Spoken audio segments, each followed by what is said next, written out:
The wedding cars saw Caden and Linda get in and thought he was the groom, so they all took off. My dad was stunned. He couldn't help but ask me, "What is Linda thinking? Is she just ditching her husband and running off like that?" My mom was furious, too, and pulled out her phone to call her. That little brat. I'm going to give her a piece of my mind and find out what the hell she thinks she's doing. I stopped them. If she wants to marry some other guy, that's her business, not ours, I said, feeling exhausted. Let's just go to sleep. After that, I told the makeup artist he could pack up and go home. Clearly, he'd never run into a situation like this before and seemed a little lost. Because everything happened so suddenly and our relatives were already at the venue, my parents just had to tell everyone to treat it as a family dinner. Before I could even get to sleep, Linda called me. "Ben, where are you? It's our wedding day. Why are you being so petty?" I could hear the fury in her voice, even over the phone. I yawned and answered her calmly, "What wedding? Didn't you already take the groom with you? I'm going to bed. Don't bother me." I hung up with a click, then happily opened up TikTok to scroll through some videos. But to my surprise, I ended up in Caden's live stream. On camera, his eyes were red and his voice was cracking with emotion. The groom refused to show up for the wedding just because I'm better looking than him, and then his family humiliated me. I was completely baffled. The camera angle he was using was very clever, showing only his head and nothing else. Clueless viewers were tearing me apart in the comments. OMG, how insecure can this groom be? He can't stand someone else being better looking than him? The groom must be a total pig. LOL. Don't feel bad, dude. You're way better looking than him. He's the one who should be upset. A flicker of triumph crossed Caden's face. I just posted the photo I took today right in his stream. "Hey dude, is this the suit you wore to someone else's wedding?" The color drained from Caden's face, and he scrambled to shut down the live stream. But you can't beat how fast people are online, and they had already flooded his comments. OMG. And here I was thinking the groom was just insecure. I can't believe it. Anyone who didn't know better would think it was his wedding. The groom's family is nice for not beating him up. He's the real pig. My phone started blowing up with friendly messages from Linda and her family. When she saw I was ignoring her, she started trying to sweet talk me. "Honey, I was wrong. I shouldn't have left without you today. Can you please text me back?" Caden knows he was wrong too. I already yelled at him. "Can you come to the hotel and pay for the reception? Please, honey?" I almost laughed out of sheer anger. So, she takes another man to her wedding and expects me to foot the bill for the reception? When I didn't reply, she called an hour later from my aunt's phone. "Can you pick a better time to be mad? The manager is holding me here in front of both our families, and everyone's laughing at me. Are you happy now? Don't forget we're husband and wife. We're a team. When one of us looks bad, we both look bad. Get over here and pay the bill, so you don't embarrass us in front of our relatives." Linda said it all so self-righteously, as if she was sure I'd rush over to pay just to save face. But I'm not her. I don't care that much about appearances. Linda and I met through a setup. 3 years ago, her mother passed away from an illness. While she was sick, Linda worked 3 jobs a day without a single word of complaint. My parents thought she was a kind, devoted daughter, so they didn't mind that her family wasn't well off. But I never imagined she'd expect me to pay the rest of the bill for the reception. I didn't even attend the reception, so why should I pay? The groom wasn't there, so what reception are you even talking about? I already paid 60% of the bill. You can figure out the remaining 40% yourself. After saying that, I hung up and turned on Do Not Disturb. Someone messaged my parents, saying Linda was refusing to let anyone leave and was waiting for me to come pay, since she couldn't afford to cover all the guests from our side. My dad almost slammed his hand on the table. That Linda seemed so honest. How could she do something so shameless? Doesn't she know how many guests she invited? Ben, tell everyone to just leave. We paid for 60% of it, so technically, we're the ones eating on her family's dime. After hanging up, my dad was so angry he wanted to go to Linda's family to demand an explanation, but my mom quickly tried to calm him down. "Dad, it's a good thing we found out now," I said calmly, leaning back on the sofa. This better than finding out what Linda's really like after we've had kids. My dad froze. He looked at me, then at my mom. Son, you want a divorce? Yeah. My parents had chosen Linda because they thought she was responsible. They figured that after they were gone, someone would be there to take care of me. They didn't ask her for anything, no house, no car. My dad paid for it all. But now, if Linda could pull something like this on her own wedding day, what could we possibly expect from her in the future? Good boy. You wait here. I'll go make some calls, my dad said. He and my mom quickly left our apartment. After they were gone, I called 2 cleaners and told them to throw all of Linda's stuff out. If we were getting a divorce, she needed to move out of my house. What do you think you're doing? Who told you to touch my things? Linda and Caden returned just as the cleaners were taking the last bag of her things to the door. Ben, are you serious? Just because Caden wore a red suit, you're blowing this completely out of proportion and kicking me out of the house? Do you have any idea how embarrassed I was in front of my relatives today? If Caden hadn't used his credit card to help me, I'd still be stuck there. You're my husband. For God's sake.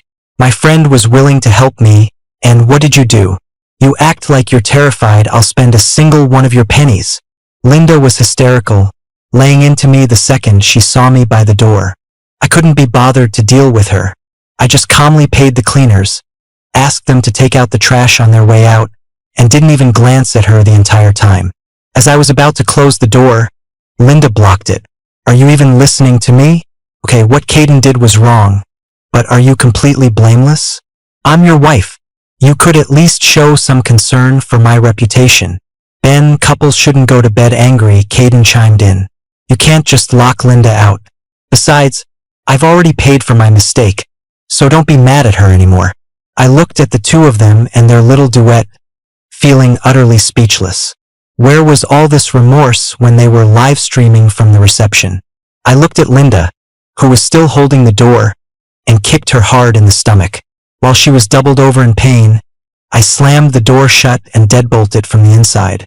As expected, the sound of Linda screaming obscenities came from outside. I walked over and pulled up the feed from the security camera outside the door. On the screen, Linda and Caden were muttering and cursing as they gathered their things.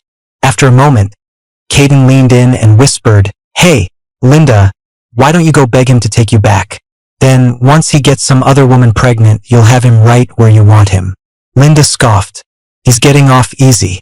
Then she took Caden's hand, her eyes filled with pity. "I just feel so bad for you. Don't worry. As soon as we get the money, we'll get married." They hugged as they spoke, and I watched from behind the monitor, dumbfounded. So, Linda couldn't give her childhood sweetheart the good life, so she came to me to cash in, and she wanted me to have kids? In her dreams. I saved the camera footage to my phone and sent a copy to my parents. I thought I just had to wait for the divorce, but that afternoon, I got a call from the police station. They said I was being accused of extorting money from my fiancé and told me to come down. I was confused. Extorting money? The $6,600 Linda gave me? I paid for the house and the car, and $6,600 is considered extortion? Sir, your wife wrote a letter and is kneeling in front of City Hall, refusing to leave. We have no choice but to ask you to come down, the officer said. Okay. When I got to the police station, not only was Linda there, but so was her mother. Ben, the money we gave you back then was borrowed. We just can't pay it back now. Her mother had barely gotten the words out before she started dabbing at her eyes, about to cry. Linda stood beside her, glaring at me as if I were some villainous son-in-law bullying her poor mother. The $6,600. I'll give it back to you. We were getting a divorce anyway, so it didn't matter if I gave it to them now.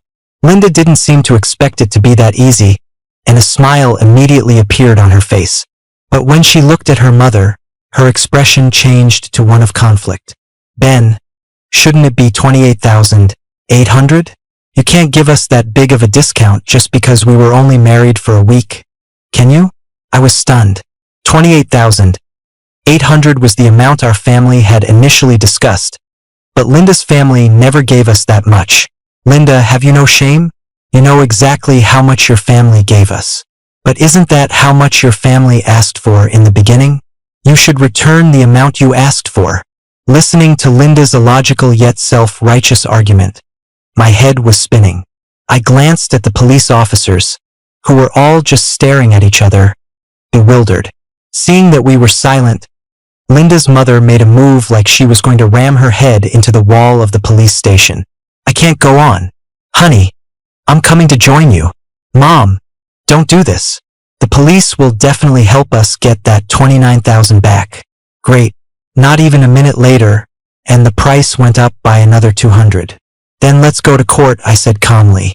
We can get a divorce and divide the assets. I wouldn't want to keep you and Caden apart. At the mention of that, Linda's mother stopped her theatrics. Linda looked at me in disbelief. Who said anything about divorce? I just need you to return the gift money. Besides, we're married now. Do we really have to be so clear about what's yours and what's mine? That's when I realized why Linda didn't talk to me about this in private but made a scene at the police station instead. The money was given to me before we got our marriage license. To prove her love for me to my dad, she even wrote a voluntary gift agreement. She must have realized it wasn't a solid claim, which is why she came here to cause a scene. Just then, my dad arrived at the station with our lawyer. Of course, we need to be clear about things for a divorce. I brought our lawyer and we're going to settle everything here at the police station today, my dad said, sitting down next to me with the lawyer. When Linda saw my dad, her expression changed instantly. She forced a smile. Dad, I wasn't thinking about divorce. Ben and I were just having a little fight. Her mom muttered, a divorced man isn't worth much. My dad snorted. We don't need you to worry about that. Mr. Wallace, please calculate what each party needs to return in the divorce. As for you, Linda, that job you have? I pulled some strings to get it for you. Now those strings are cut. Whether you get fired or not is your own problem. Seeing things escalate to the point where a divorce agreement was being drafted, Linda panicked. She seemed to have never expected it to go this far. When she spoke again, her voice was trembling. Dad, don't joke around. Ben, say something.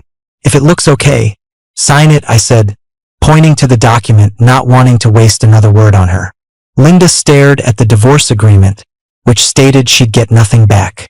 After a few seconds of silence, she suddenly laughed. Well, Dad, since it's come to this, I won't hold back. To be honest, your son has AIDS. If I divorce him, I'll be alone for the rest of my life. What did you say? My dad shot up, rushed over to me, and pushed up my sleeves, looking for any spots or rashes. My mind went blank as I stared down at my own skin. Nothing. My dad checked both my arms and my neck. After confirming there was nothing there, he let out a half-breath of relief and turned to demand of Linda, what's going on? Linda sat there like she owned the place, looking completely unconcerned. Her mother was even more outrageous, shrieking. So that's why you demanded so much money? You have AIDS and were afraid your wife's family would call off the wedding? My daughter got the raw end of this deal. We want more money. $800,000. Penny less and the divorce is on. Do you know who my daughter is? There's a line of men waiting to marry her. Caden is such a good man. I don't know how we let a man with AIDS marry into our family. Her mother's words grew uglier, and my dad started arguing with her. When my dad stepped forward, she immediately started wailing and clinging to a police officer, claiming that the father of an AIDS patient was talking to her and she felt like she was going to get infected, and that my dad would have to take care of her for the rest of her life.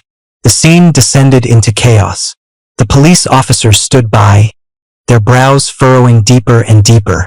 As I watched Linda, I slowly calmed down. The disease has specific transmission routes. I hadn't been sexually active, nor had I been injured or exposed to anything. Logically, there was no way I could have been infected. The only outsider I'd had close contact with was Linda. And from what I knew of her, if she were sick, she wouldn't be this relaxed. She was most likely lying. Dad, don't get worked up. It's not that easy to transmit. Linda, since you're claiming I have AIDS, where's your proof? 5 days ago, you drank from the same cup as someone with AIDS. 5 days ago? While my dad and I were trying to remember, Linda continued, I ran into an old acquaintance that day and invited her over for a glass of water. I wasn't paying attention and accidentally gave her your cup. and as luck would have it, her gums were bleeding that day. But, Linda said, turning to the police as if to reassure them, I only just found out she has AIDS. I had already accepted that my husband was a patient and was prepared to spend the rest of my life with him. But alas, I never expected this. My dad, ignoring Linda's sarcasm, looked at me nervously and asked if I had drunk any water that day. I remembered the scene and slowly nodded. I hadn't just had a sip, I'd had 2 full glasses. I recalled how eager Linda had been that day, insisting I try the new tea she'd learned to brew. A lump formed in my throat. No wonder she was so insistent. Once the memory clicked into place, my mind went blank. A wave of heat rushed through my body, and I couldn't stop trembling. I was infected. The sudden shock brought a flood of thoughts. Getting sick, my parents, death. I lost all awareness of my surroundings. Honey, don't be scared. I love you. I don't mind that you're sick, really. Get away from him. Ben, let's go. Dad's taking you to the hospital. You can't leave. You haven't paid me yet. Linda's mother, seeming to sense my vulnerability, saw her chance to extort us. She scrambled to block the door. 28,800. Not a penny less. It's your son who's sick anyway. If you don't pay up, let's see who can outlast who. Every minute you delay is a minute less he has to get treatment. My dad was furious and immediately pulled out his phone, ready to transfer the money to her. I'm warning you. This is a police station. If you continue to cause a scene, we can detain you. The moment Linda's mom pulled out her phone for the transfer, an officer stepped forward and pulled her aside.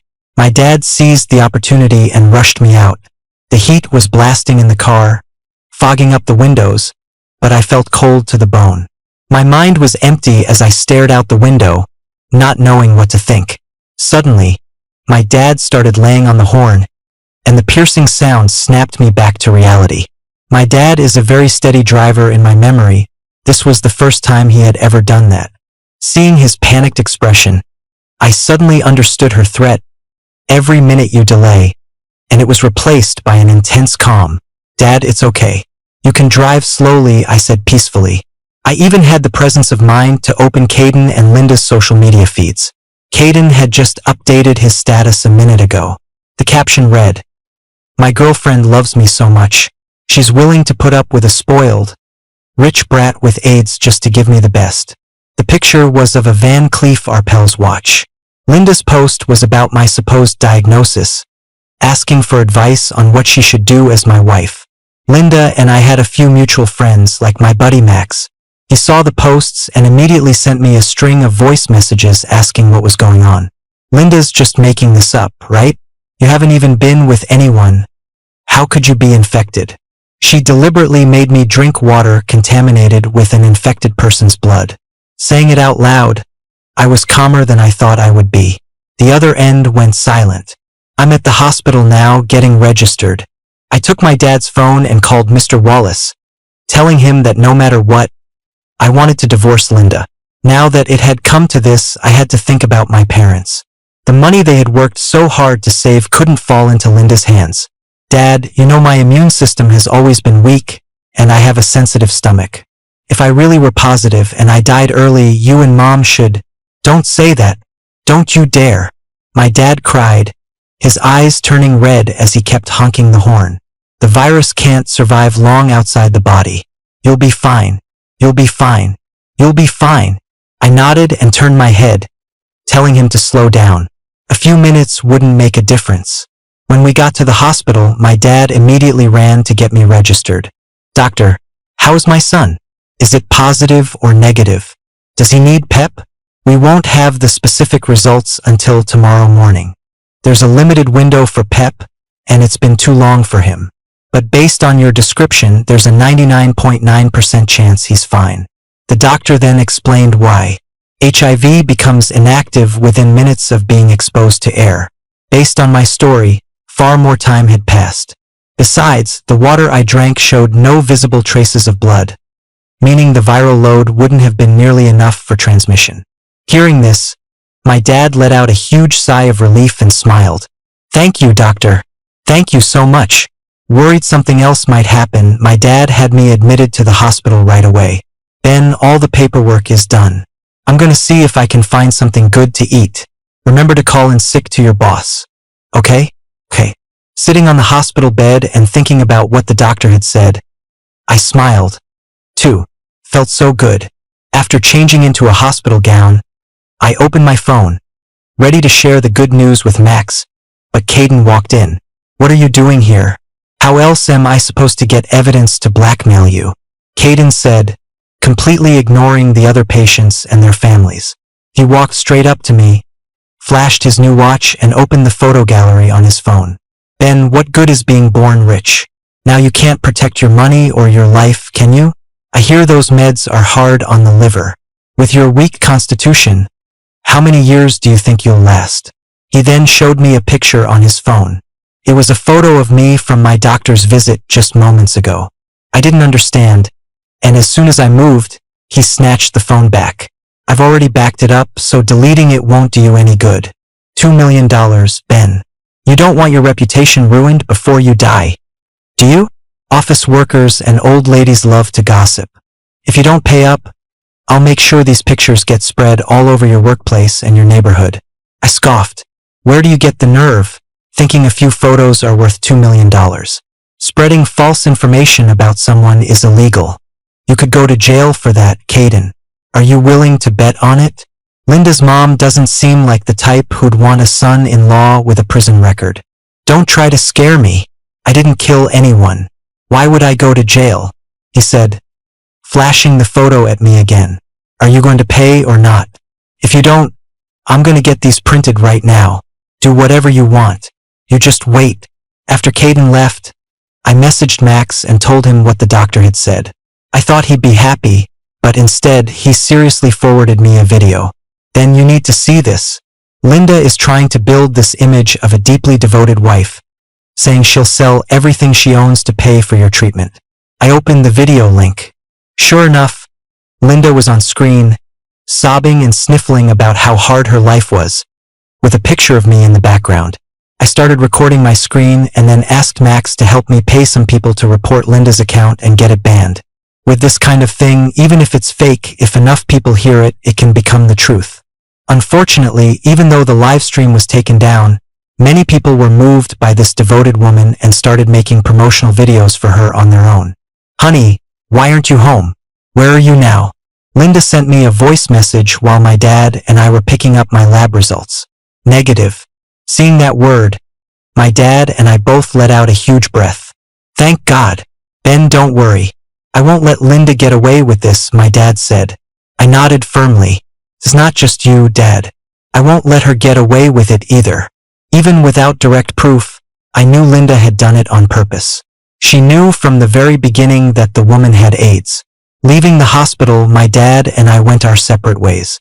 He went to pick up my mom, who had been out looking for folk remedies for me, while I went back to our apartment to see how Caden's little PR campaign was going. As for Linda's messages, I didn't even bother to reply. Caden's campaign was effective. The moment I got out of my car, I was met with strange looks from my neighbors. Two of them, who were good friends with my parents, came over, wearing masks, to ask me what was going on. I showed them my hospital report. Linda was cheating on me. We're in the middle of a messy divorce, and she pulled this dirty trick to try and get more money out of me.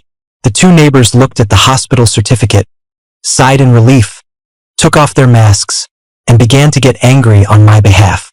I knew Ben wasn't the kind of person Linda was making him out to be. I've watched this boy grow up. Exactly. Ben, you just wait. I'll go set the record straight with the other neighbors. We won't let them misunderstand you. Thank you so much, ladies.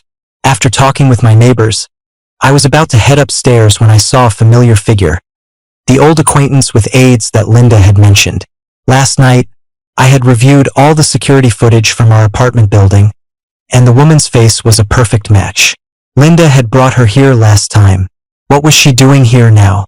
I stood there and watched for a moment. She was just pacing around downstairs, not going in. After thinking it over, I approached her, keeping a safe distance, and asked if she needed help. She looked me over and held out a bag. Can you do me a favor? Give this to Linda, the resident of apartment 602.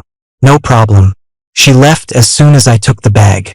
I quickly went inside, carefully opened it, and found a white burial shroud and a note that read, "Welcome to the world of AIDS." What did this mean? Was Linda infected? Did this woman come here that day specifically to infect Linda? My mind was a mess. I turned around and went to the management office to look at the security footage from that day. As the video played, I saw the first time Linda shook hands with her acquaintance. I saw a needle in the other woman's hand and the look of pain on Linda's face as she was pricked. After saving the footage, I looked back at the shroud in my hands, a smile spreading across my face. I never thought that while Linda was trying to get me infected, she'd end up getting infected herself. Linda called and asked when I was coming home. Hearing the faint sound of laughter in the background, I just said, "On my way," and hung up. After calling the police, I headed toward the apartment. Just as I expected, the door had been pried open. I stood outside and kicked the door. Caden, who was inside, jumped up like a bear caught stealing food who just spotted more. He was both startled and excited. "What's up, family? The man himself is back. Smash that like button, and Caden will give you a first-person look at a guy with AIDS," he shouted, pointing the camera at me. I watched the viewer count jump and smiled. "Linda, I wonder what your reaction will be when you find out you're the one who's infected." "What's this?" Caden asked, eyeing the bag in my hand. I glanced at it. It was from Linda's acquaintance, and since it was for her anyway, I just tossed it to them. The second the bag hit the floor, Caden tore it open. "Ah, isn't her husband supposed to be trying to save her life? Why would he buy something like this?" "Chill out, guys. If a guy like him died, it would be a public service." I opened Caden's live stream and saw the comments were mostly positive. But all that changed the moment he opened the note. "Wow, this guy is disgusting. Who would want to join him? Is he already planning to get revenge on his wife and the streamer? Caden, get out of there." Caden was stunned when he saw the note and looked at Linda, not knowing what to do. Linda reacted quickly. "Ben, I know you're not like this. Don't be afraid. No matter what happens, I'll always be by your side." I brought the divorce papers. "Sign them." As I said that, the live stream chat erupted with questions again. At the same time, I saw Max and his crew join the stream. "Divorce? Ben, married couples are supposed to support each other. You're the one who married up. Since you moved into my house, I've paid for your food, your clothes, everything. What do you know about mutual support?" Linda's face turned red with embarrassment. Seeing the tide turning, Caden quickly spoke up. "So what are your plans?" "Ben, people in the neighborhood and at your company have some serious issues with you. I've gathered their feedback and everyone agrees you should move out." At his words, the assistant, cameraman, and hype crew he'd brought with him all raised their hands in protest against me. "If you keep living here, who knows when we'll get sick just from being around you. Get out of here. You're disgusting." Someone even spit in my direction. "Who knows what kind of germs are in that?" They all chimed in, one after another, and even started getting physical, pushing and shoving me. Caden just smiled and aimed the camera right at me, waiting for me to lose my temper. To be fair, if someone who had just found out they were sick was treated like this, even the most patient person would snap. But I wasn't sick. The moment all the cameras turned on me, I pulled the hospital report from my pocket. "You all keep saying I have AIDS, so what does this report say? Besides, when did I ever say this shroud was for me?" I looked at Linda with a smile. "Linda, this is from your old acquaintance. She wanted me to ask if your hand still hurts.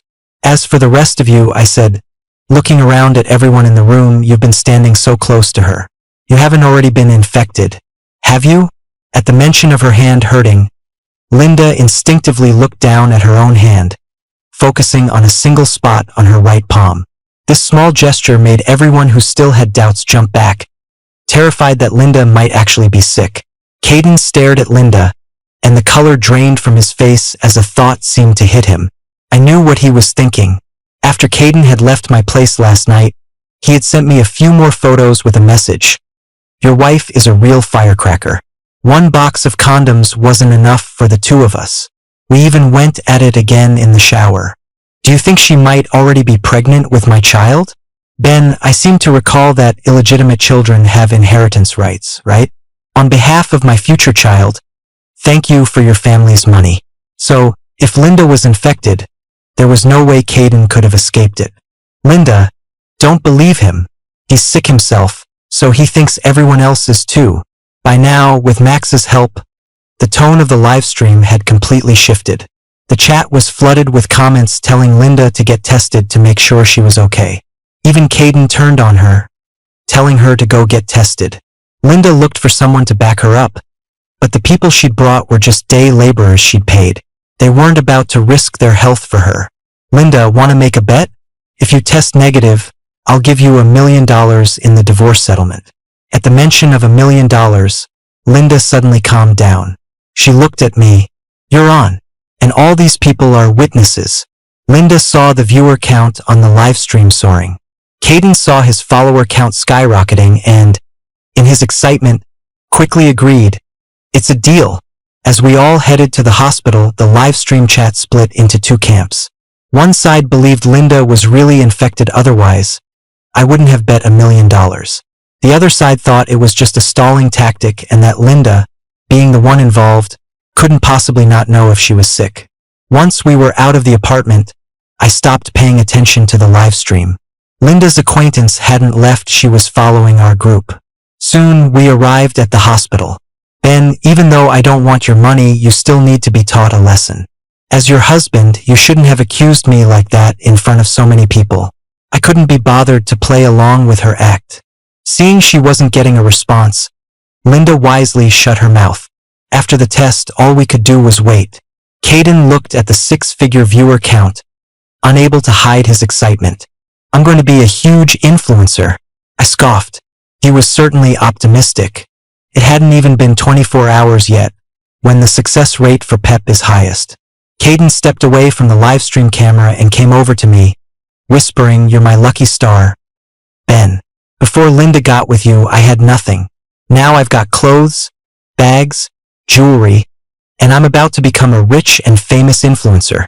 Aren't you afraid that when Linda and I divorce, I'll make you give all that stuff back? You won't, Caden said with absolute certainty. You're a nobody without your family's name.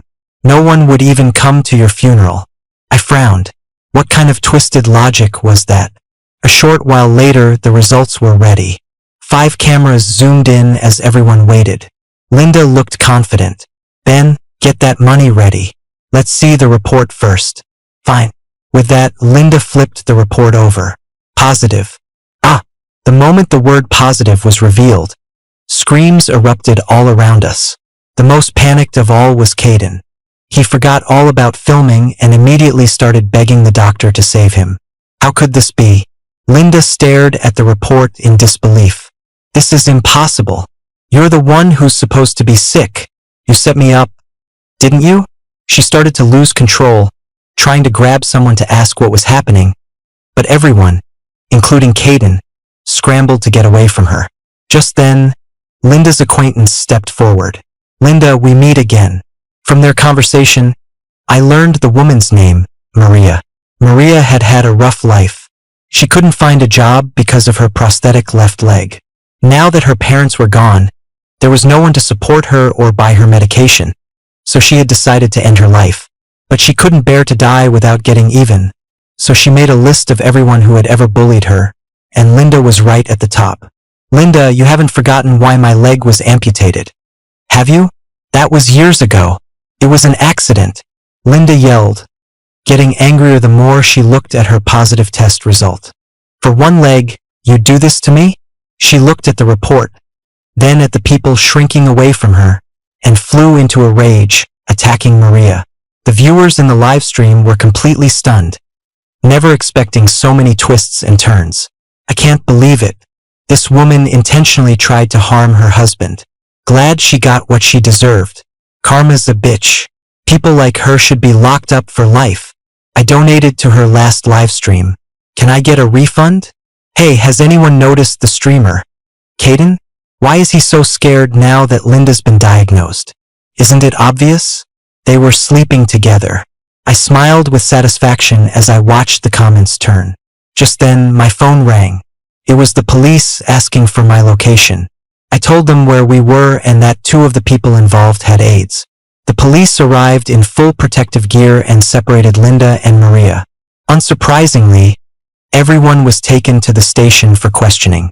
Being back there again, Linda's reaction was completely different from last time. She seemed incredibly fragile. "Honey, I'm so glad it wasn't you." After giving my statement, I not only sued Linda but also demanded she return the money she had spent on Caden. His live stream had gone viral, and the news of Linda's diagnosis spread so widely that she was fired from her job that same afternoon. Then I spoke with the lawyer my dad told me. "For knowingly spreading an infectious disease and intentionally violating your privacy, Linda is definitely going to prison." "I know," I replied, heading with the police to bring Caden back from the hospital for his statement. Caden was facing charges for violating my privacy, and since he couldn't afford to pay any damages, it looked like he was heading to prison. 2. A month later, Linda was sentenced to 8 years in prison, and Caden got 1 year. On the same day, my divorce from Linda was finalized. "Honey, you'll wait for me, right? You should be more worried about Maria. I get the feeling she's not quite done with you yet." With that, I walked out of the prison. The sun was shining, and I knew I would never have anything to do with Linda again.